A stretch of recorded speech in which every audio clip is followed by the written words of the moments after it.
Our top election story this morning, with its back pinned to the wall over scams, Congress will release its election manifesto today. In fact, the manifesto is expected to focus heavily on social sector spending, including adding 2 more rights-based legislations for healthcare and employment. Party President Sonia Gandhi will release the manifesto in the presence of a number of Congress leaders, including the Prime Minister.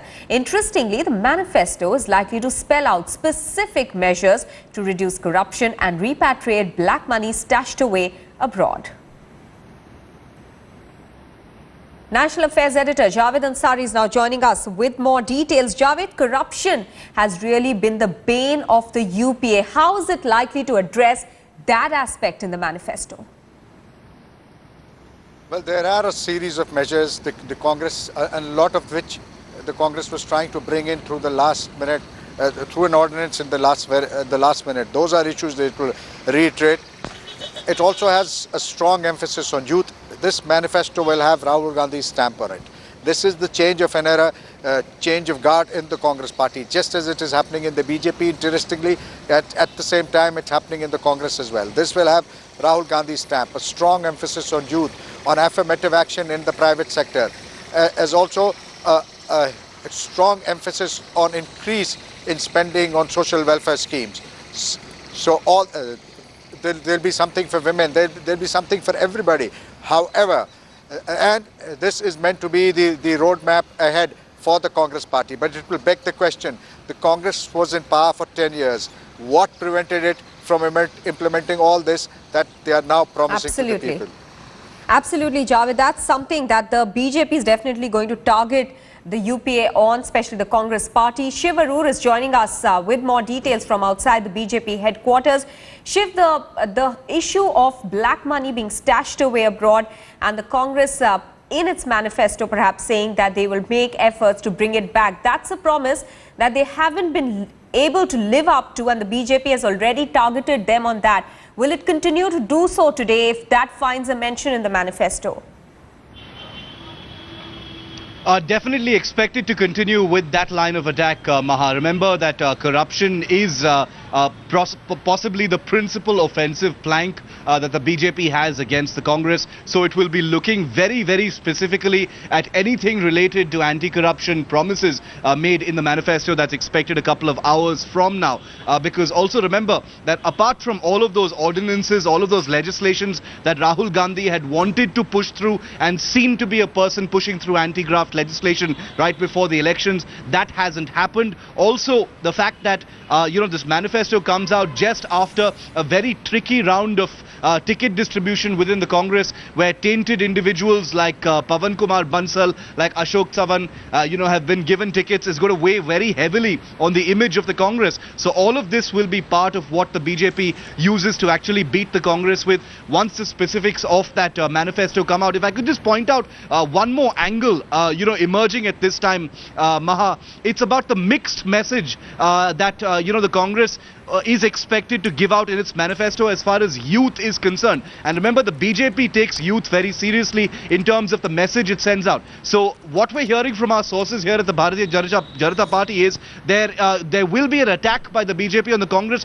for a mixed message, because A, they're expected to send out a promise in the manifesto to bring in consensus on affirmative action for scheduled castes and scheduled tribes in the private sector, and at the same time also promise a national commission for youth and students. So one of those is something that alienates youth, and one of those is something that actually will make youth more included in the mainstream. So that's another angle of attack as far as the BJP is concerned. Javed, coming back to you now, the Congress clearly targets the rural areas, but with the BJP's constituency, as many would believe is likely to be the urban areas, is Congress likely to make any specific promises with regards to the urban centers to cut into the BJP's votes?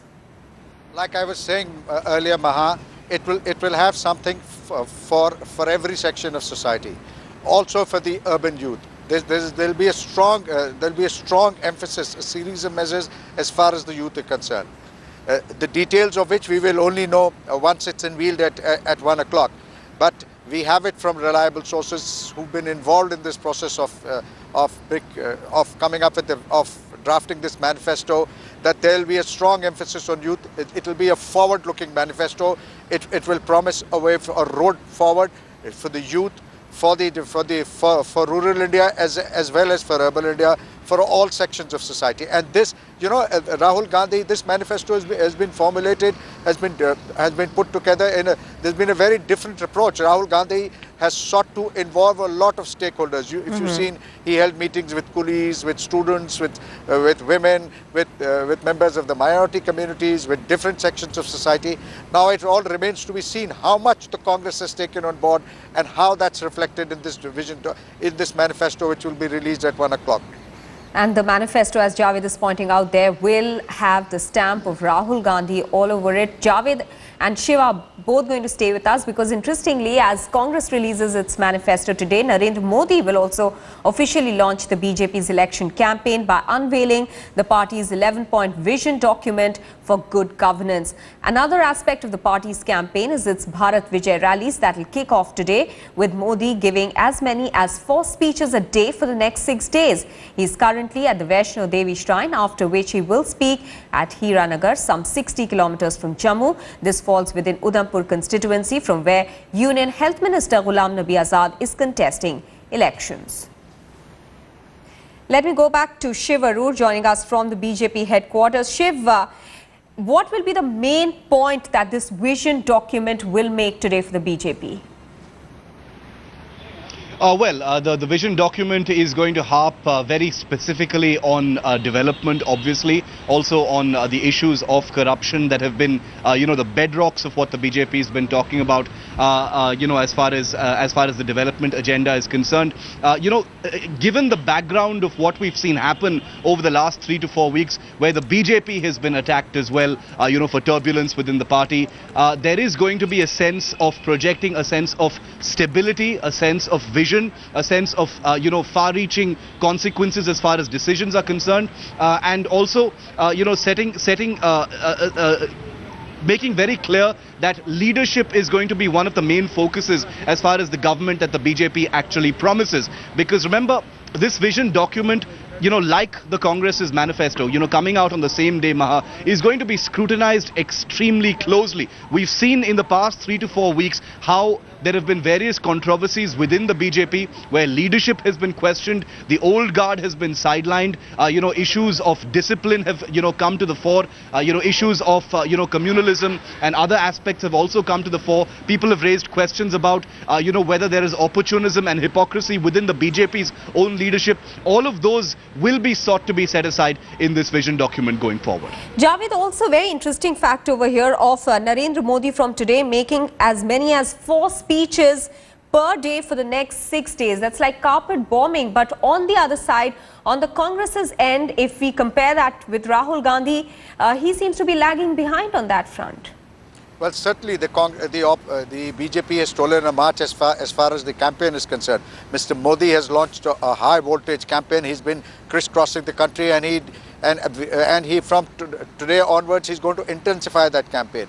If you look at the Congress, it's been rather muted and low-key in its response compared to that of the BJP. And this is a question which Mr. Rahul Gandhi and the Congress party's political managers will have to address, because there are lots of people, innocent bystanders, people, independent analysts who are asking the question whether the Congress has already ceded ground or that the Congress is, receding from the fray. And this is an impression which the Congress party cannot allow to take ground, because no matter what the circumstances, the battle has to be joined. And so far, the Congress has been found wanting in that respect.